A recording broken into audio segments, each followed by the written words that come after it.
आज हम सीखेंगे टैली में वाउचर एंट्री को कॉपी कैसे करते हैं। वाउचर एंट्री को कॉपी मतलब होता है, जैसे इसका नाम है कॉपी, मतलब उसका डुप्लीकेट बनाना।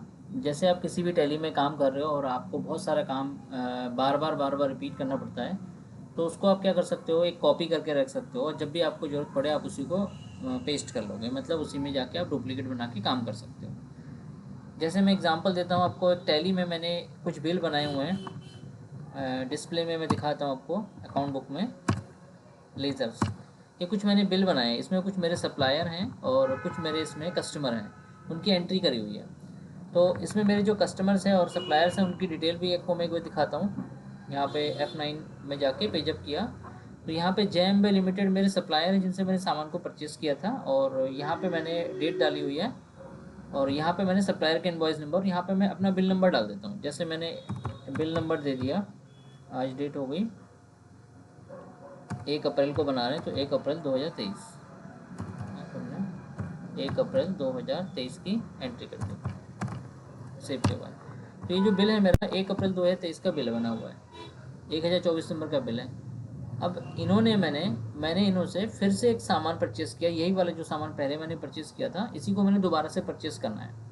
तो मैं दोबारा से क्या करूँगा, अकाउंटिंग वाउचर में आऊँगा और अकाउंटिंग वाउचर में आके F9 में आकर के फिर से मुझे यहाँ पे अकाउंटिंग वाउचर में परचेज़, और यहाँ से मुझे परचेज़ सेलेक्ट करके दोबारा से बिल नंबर वगैरह सारा टाइप करना होगा। तो जो मेरा पिछला बिल बना हुआ है, मेरी पार्टी भी वही है, सप्लायर भी वही है, तो उसी को मैं डुप्लीकेट कर लूँगा, मुझे एक अलग से बिल नहीं बनाना पड़ेगा। तो इसके लिए आपको क्या करना है, डिस्प्ले में जाना है, अकाउंट बुक में जाना है, लेज़र में जाना है। लेज़र में आपको सारे लेज़र दिखाए जाएंगे। तो यहाँ से मैंने अपने JMB जो मेरा सप्लायर है मैंने उसको सिलेक्ट किया। यहाँ पे मुझे दिखाई जाएगा ये JMB है मेरा। यहाँ पे इनवॉइस नंबर मेरा पहले से पड़ा हुआ है 1024, 1/4/2023 का बिल है, 73,500 रुपये का परचेज़ बिल है। अब मैंने 2 तारीख को इनसे दोबारा से परचेज़ किया, तो मुझे फिर से इनकी एक एंट्री करनी पड़ेगी। तो इनकी मैंने एंट्री ना करके एक शॉर्टकट तरीका यूज़ किया, कीबोर्ड में अल्ट के साथ में 2 प्रेस करके इसको कॉपी कर लेंगे। तो इसको मैंने पहले क्या करना है, Alt+2 प्रेस करना है। Alt+2 प्रेस किया तो आप देखेंगे ऊपर अकाउंटिंग वाउचर क्रिएशन, इसके आगे डुप्लीकेट लिख के क्या आ गया, जबकि पहले वाली ओरिजिनल थी, अभी डुप्लीकेट बन रही है, यानी उसको कॉपी करना है। तो यहाँ पे हमने क्या करना है, केवल बिल नंबर चेंज कर देना है। जैसे मेरा 1024 है और इस बार मैंने 1025 नंबर का बिल है, तो यहाँ पे मैंने केवल 1025 टाइप कर दूँगा, यहाँ पे 5। अब बाकी डेट मेरी वही रहेगी, डेट मुझे यहाँ पर टाइप करनी है। 1 अप्रैल को परचेज़ कर रहा हूँ तो मैं 1 अप्रैल का डेट दे दूँगा, और मैं अगर 2 अप्रैल को परचेज़ कर रहा हूँ तो मैं 2 अप्रैल यहाँ पे दे दूँगा, 2/4/2023। एक बार F2 से टैली की डेट भी चेंज करनी है, तो यहाँ पे एक तो मैंने डेट को चेंज कर दिया, पार्टी मेरी सप्लायर मेरा वही रहेगा, परचेज लेज़र में परचेज रहेगा। हाँ, आइटम में आप चेंजेस करेंगे। आइटम मैंने 2 ही प्रोडक्ट फिर से परचेज़ किए हैं, लेकिन इस बार क्वांटिटी कम हो सकती है, ज़्यादा या सेम भी हो सकती हैं।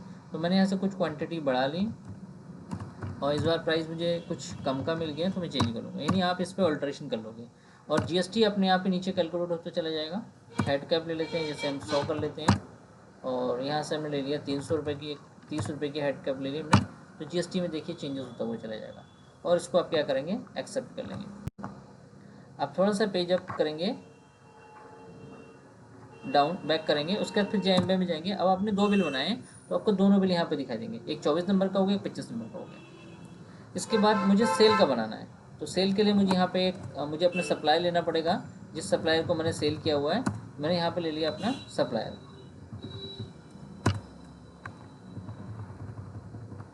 सप्लायर, ये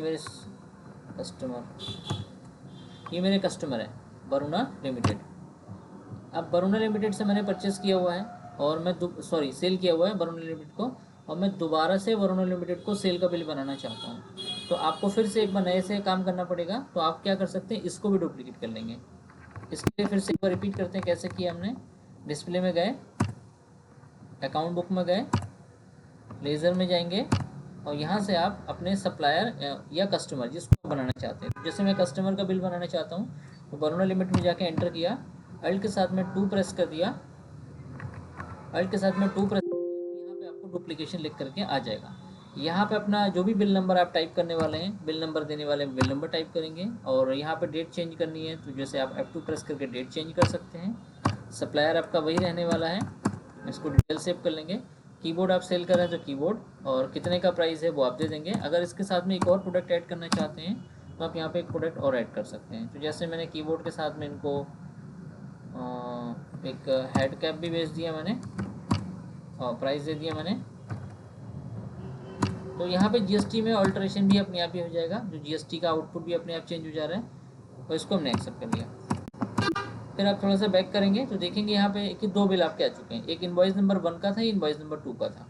तो ये आपकी जो है 2 अप्रैल का बिल बन गया, ये आपका 1 अप्रैल का बिल बन गया। तो इस तरीके से क्या फ़ायदा मिल रहा है कि आपको बार बार कोई काम को नहीं करना है। ऐसे ही आप सेल का बिल बना सकते हैं। इसी तरीके से अगर आपने कुछ पेमेंट्स बिल पास किए हुए हैं, जैसे हम अकाउंटिंग वाउचर में आए, F5 में आए, और मैंने कुछ 2 तारीख को पेमेंट के बिल पास किए, कैश में बिल पास किए मैंने यहाँ पे सैलरी का पेमेंट, सैलरी ऑफ एम्प्लॉय। तो ये मेरा जाएगा डायरेक्ट एक्सपेंसेस के अंदर, और इसको मैंने एक्सेप्ट कर लिया। पेमेंट मैंने यहाँ पे 5,000 रुपये वर्कर्स को पे करा। इसी तरीके से कुछ लाइट का पेमेंट, लाइट बिल, ये भी डायरेक्ट एक्सपेंसेस के ग्रुप में ले लेंगे, इसको सेव कर लिया। 2,000 रुपये लाइट बिल का पे किया और इसको मैंने एक्सेप्ट कर लिया। तो 2 अप्रैल को मैंने एक बिल बनाया जो मैंने डायरेक्टली जैसे नॉर्मली काम करते हैं वैसे ही किया। अब मुझे 2 अप्रैल के बाद सीधे मैं एंट्री करता हुआ मई में आ चुका हूँ। अब मुझे क्योंकि मई में भी वही बिल पास करने हैं दोबारा से, तो मुझे दोबारा से फिर से लेज़र बनाने पड़ेंगे। तो मैं लेज़र ना बना के क्या करा मैंने, डिस्प्ले में जाना है।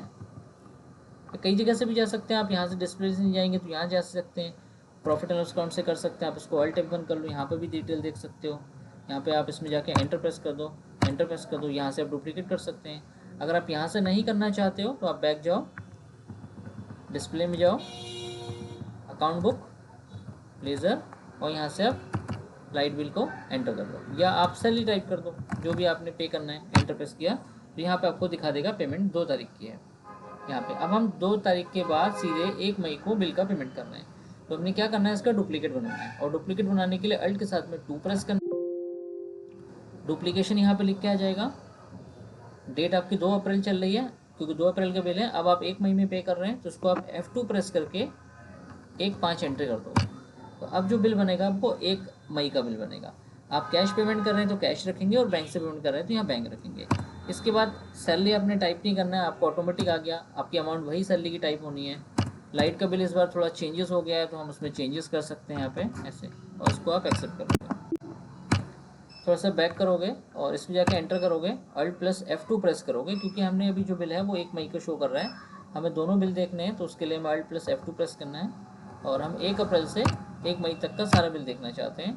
तो यहाँ पे आपको दिखाएगा 2 अप्रैल को कैश बिल पे किया था, 1 अप्रैल को भी, 1 मई को भी कैश पे किया हुआ है।